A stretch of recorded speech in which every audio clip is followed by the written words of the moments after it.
Welcome everybody. Yeah. I will claim that you will get more correct maps by using Postgis topology than using simple feature. Not everybody share that opinion, but what we see is that when you run overlaps, when you run overlays between many tables with many features, we find tiny gaps and tiny overlaps. And that's a problem. That may not cause any problems, but we have to remember that map data are analog. They are not digital.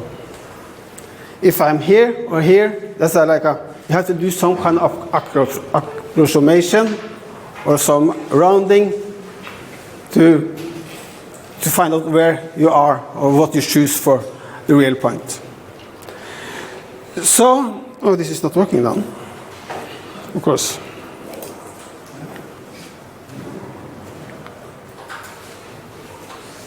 Is it auto? Well,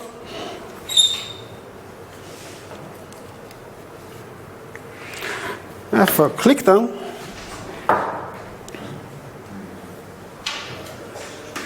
yes. How did you fix that last time? I mirrored the screen.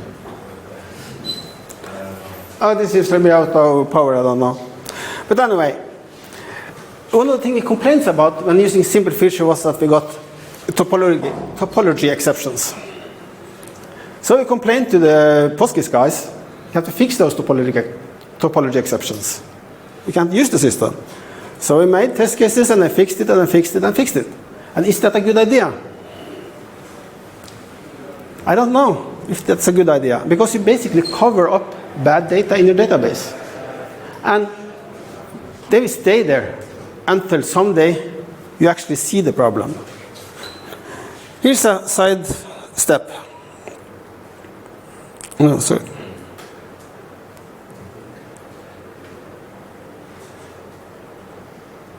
Okay. Here is a house. This is our house built 26 years ago. It looks nice, doesn't it? What happened here was this. The house started to fall down in the middle. So we asked the builders, what's the problem? They said, oh no, the ground foundation is perfect. The walls are perfect, but it's falling down. They had to adjust the windows and doors every second year. So after some years, I got kind of pissed off. I took a crowbar and a drill and just knocked down the foundation, not the foundation, but the wall to check what's the problem inside. And what was the problem? The wall didn't hit the ground foundation, it was a gap. It's kind of crazy. It was a gap. There was no connection between the wall and the ground foundation. So what's this to do with information systems now? Well, I will claim that in an information system, one of the most important parts to build a robust system is your database. And if you use simple feature in your database, I will claim that your information system is not as robust as if you use Postgis topology. Because in simple feature, nobody knows about, you do not know about your neighbors. A simple feature only knows about itself. With simple feature, you know your neighbors. Let's dive a little bit into database explanations here. Here you have a simple father and a simple feature mother and a simple feature father.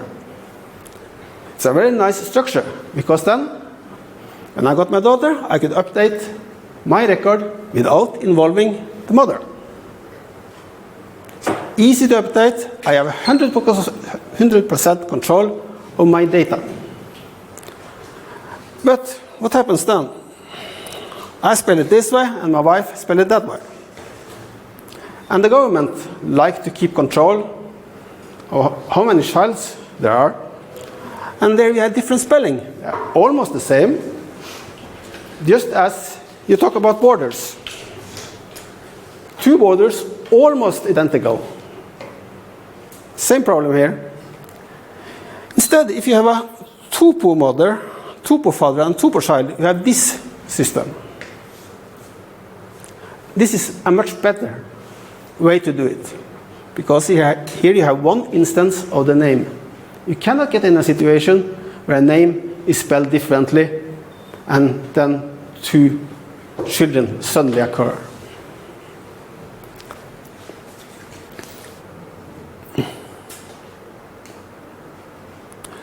Here you see a map. There's no differences in that map, except that red line, which are impossible to see. It's a duplication. That line exists two places. So if I, as a surface, will change my border, and we do not want gaps or overlaps in this layer, I also have to change that border. Or I can just don't care and just change my border and leave the problem to the neighbor, and therefore adjust it after what I did. But with topology, you have one instance of the border. That means that if I move that border, I have to move only one border. And there's another thing there also. These surfaces are appearing because of the edges. No edges, no surfaces. Just as parentship, like I cannot be a parent with no childs. Pretty much the same. Not all the same, but. So it's a huge difference. This means that edges are the driving part of the realization of the objects. No, sorry. Yeah. Here, you have the database schema more like it's in the real world. Here, you have the simple feature, and you see that the geometry is in the feature. It only knows about the feature itself, and it does not know anything about the neighbors. In topology, you see a more complex schema. Looks more like the tuple child, tuple mother, tuple father case. You have an edge. The edge knows a lot about its surroundings. It knows what edge following after it, before it. It knows about the left face, right face, and that means what surface are on the left and right. Here you have a much better control. Why? So what are we doing? By the way, I'm not able to pronounce this name. I got some help from Sandro to actually naming it. So I just call it Resolve Overlap and Gap Overlay. So there's probably some English speaking here that can pronounce this for me. But let's just call it Resolve Overlap and Gap Overlay now. What we do here, we have a method that loads from a set of layers. It loads all lines into Postgis topology. It smooths the line if needed. It collapses tiny gaps and overlaps. What we do get then, we get a Postgis topology structure with all edges and all surfaces. This means that, like, if you this can be quite a bit of edges, and but it gives you a very nice total view of the system. You may have overlap, you may have gap, but you have control over where they are. Here is an example. Here is two layers. You have the yellow layer, that's a layer with big polygons, and you have a tiny red layer in there. And we're going to merge those together. It's two tables. Then we call the strange named function resolve overlap and gap overlay. The main input here are two tables and a schema name and a sread. What kind of ending sread should you use? And when you call that, and before you call it, you see here, there are overlaps and there are gap. What you see here, there is no nodes here. And that's the problem with simple feature. This has to be computed every time you have two simple features that have what do you call it? A connection or, yeah, overlaps or whatever. So those lines need a node. And in Postgis topology, what happens is that those nodes are added. And then in your database, you get something like this. You get all the edges, and you see there basically nothing new here except the nodes. And that is stored in the database. And what happens when you store that? A new surface comes to the surface here. Because that surface did not exist in the simple feature world, because the simple feature objects did not know anything about each other.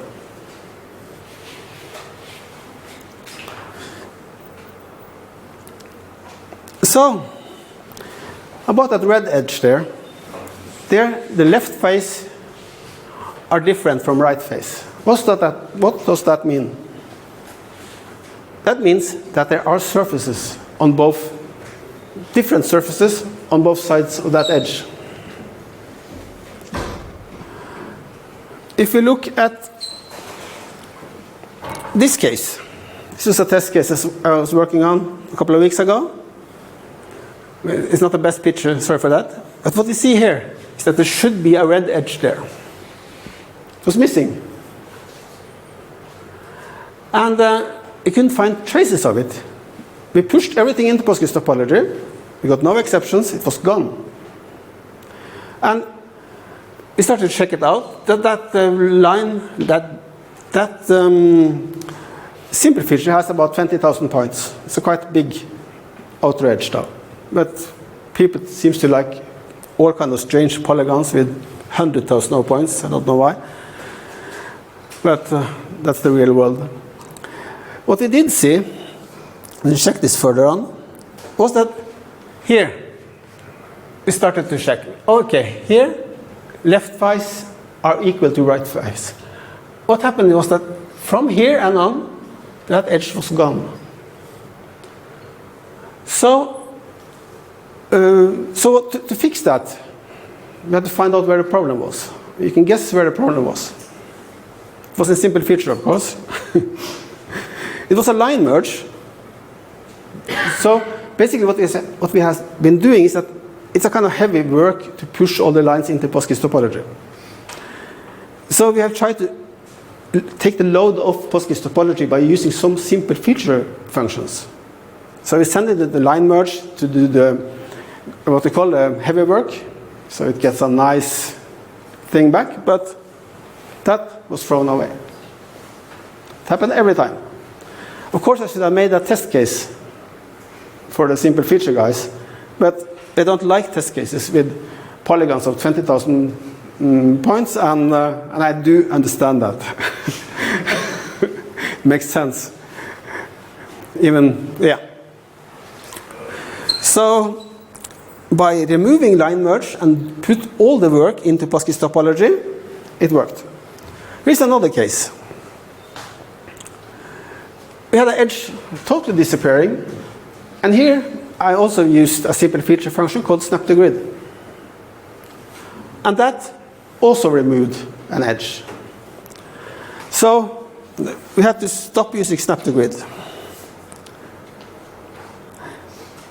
Non-covered areas, if you want to search for those in simple feature, then you have to use ST difference, for instance. And what we do in the resolve overlap and gap code is that we generate a U and tables. If you look here, it says gaps leak true. So if you want to find all gaps in your tables that you send into resolve overlap and gap, you just do a selection where gaps is true. Yes. And we have the same for this, the other layer. Here it also was like gap. Just as easy to find. And with simple feature, we reported this bug some time ago. Here I tried to do the difference. I wanted this area, but I got this area out. No errors, simple feature returns, always returns now. It's very hard to get those to return a topology error. And that's both a good thing and a bad thing. And we can't partly blame ourselves for complaining about getting topology exceptions. So, but it's yeah. Here, we see where we have overlaps. We can just jump that one. We can jump that one. Here, you see a combination of two layers. This surface, or polygon, has attributes from both layers. So then, all the values are filled out here. And we do not copy the values, we use views, so we relate back to the original data. Here's a case, we sent in this as input. We got this out about some million edges, a total of 8 million polygons. After working with it, yeah, this just shows the result tables. We get this. So we produce a set of simple features.